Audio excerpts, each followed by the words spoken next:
précédemment. Prisonnier, je suis désolé. Je pense que vous allez devoir lui expliquer ce qui s'est passé ces derniers jours. Le cartographe, les reliques, mais de quoi vous parlez? Et maintenant la suite, dans la culture de l'extrême.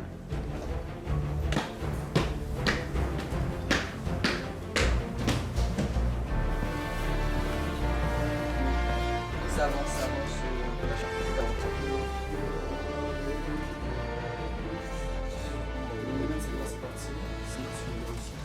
C'est cosy comme nouvelle base, lieutenant. Vous avez bien joué sur ce coup-là. Comme d'habitude, commandant. À qui le dites-vous?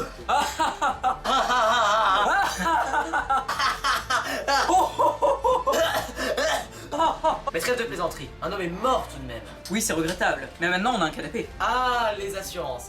Bon, c'est pas tout, mais il est temps que je me remette au boulot, moi. Eh bien, le nouveau décor est prêt. À vous de jouer, commandant.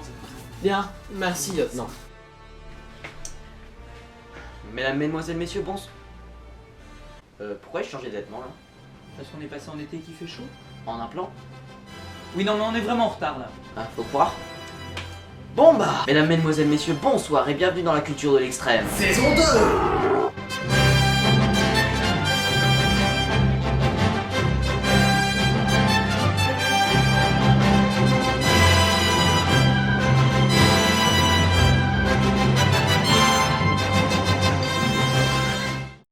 Vous l'aurez donc compris, je suis de retour. Et aujourd'hui, pour ce 6ème épisode, nous allons parler d'un thème qui me tient beaucoup à cœur. Et je ne parle pas de ma grosse frite. Non, je vous parle d'un sujet qui nous dépasse tous, nous, humbles mortels. Aujourd'hui, je suis fier de vous présenter 3 des plus gros corps célestes que l'univers ait connus. Putain, enfin un numéro sur l'astrophysique. Nous allons commencer par une petite mise à l'échelle. Un humain fait en moyenne 1m80. La Terre a un diamètre de 12 742 km, ce qui représente environ 7 080 000 humains empilés. Vous trouvez ça gros? Alors vous n'êtes peut-être pas prêt pour cet épisode. Bref, sachez que le Soleil a un diamètre d'environ 1 400 000 km, soit près de 109 Terres empilées. Et donc 773 713 333 humains empilés. C'est bon? Vous êtes à l'échelle? Bien, il est temps de faire vos bagages parce que nous partons dans un voyage de 4890 années-lumière en direction d'une étoile, pas comme les autres. J'ai nommé VY Canis Majoris. Cette petite demoiselle n'est pas une étoile comme on en croise tous les jours. Elle a la particularité d'être la plus grosse étoile jamais observée. Cette étoile a un diamètre équivalent à 2840 fois celui de notre Soleil. Et, en reprenant notre échelle, cela correspondrait à 300 000 Terres empilées.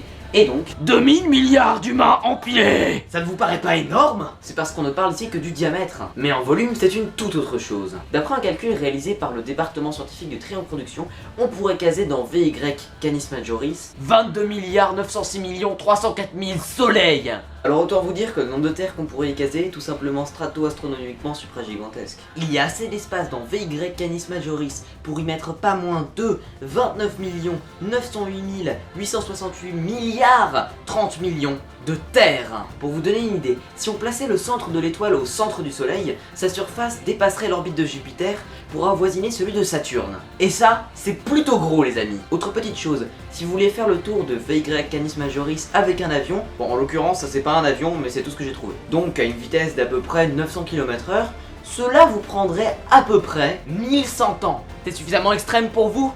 Pas encore? Bon et donc.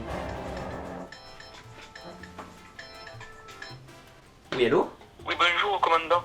Je vous appelle car je viens de me rendre compte qu'un pacemaker se trouvait dans ma caisse d'ogive à notre homme personnel, le même modèle que j'ai greffé à votre ami. Et?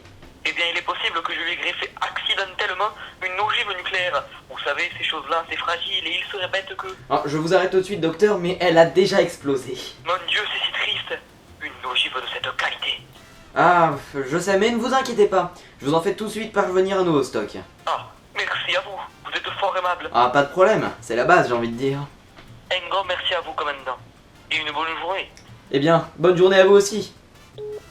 Ah, ce docteur. Bon, j'en étais où déjà? Ah oui, donc, un objet plus gros que la plus grosse étoile jamais détectée. Oui, on a ça en stock. Le trou noir de la galaxie NGC 1277. 77.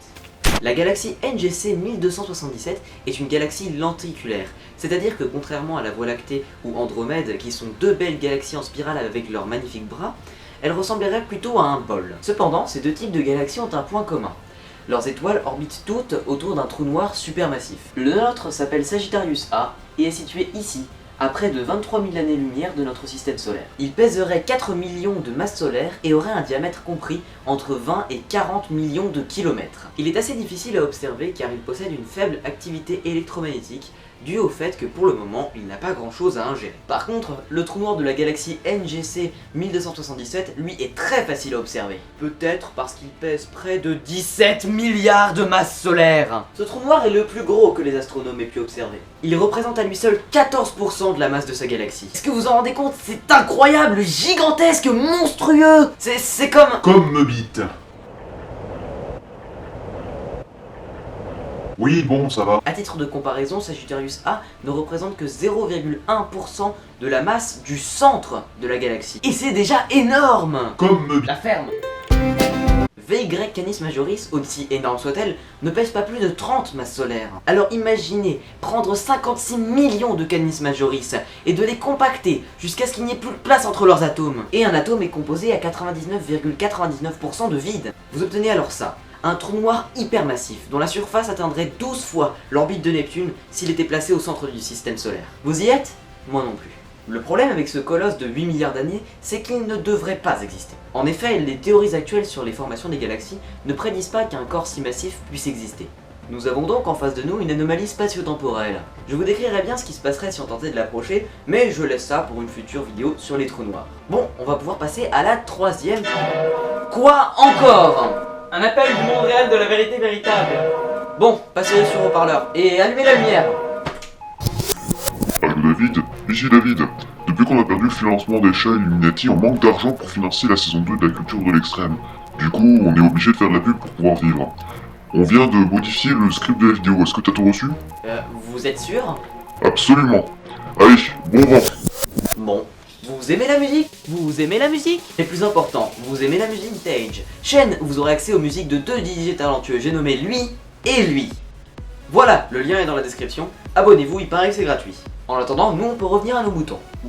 Là vous vous dites, après l'étoile supermassive et le plus gros trou noir qu'on ait jamais observé, qu'est-ce que je vais bien pouvoir vous trouver de pire? Eh bien rien.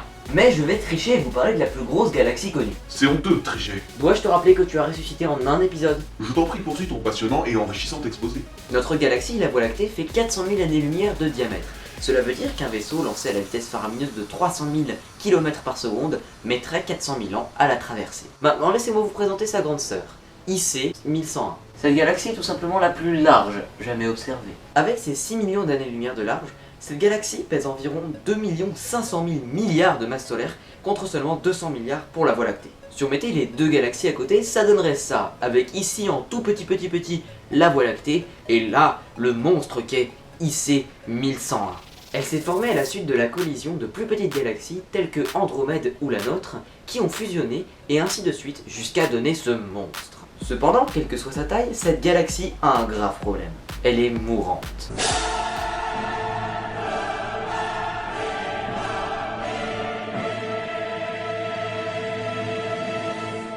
Sa couleur jaune signifie que peu d'étoiles y naissent et que beaucoup s'éteignent.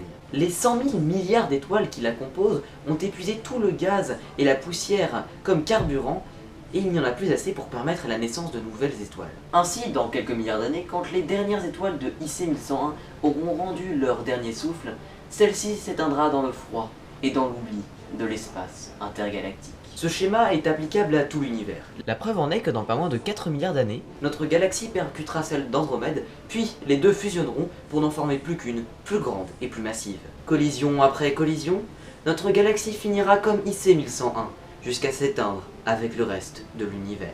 Et cette triste réalité risque d'arriver dans pas moins de 10 puissance 100 années, donc ne vous inquiétez pas, vous avez le temps. Et ce temps, vous pourriez l'utiliser par exemple pour vous abonner à la chaîne, et moi je pourrais aussi l'utiliser pour faire un petit peu plus de vidéos. N'oubliez pas aussi de vous abonner à Vintage, et moi je vous dis à la prochaine.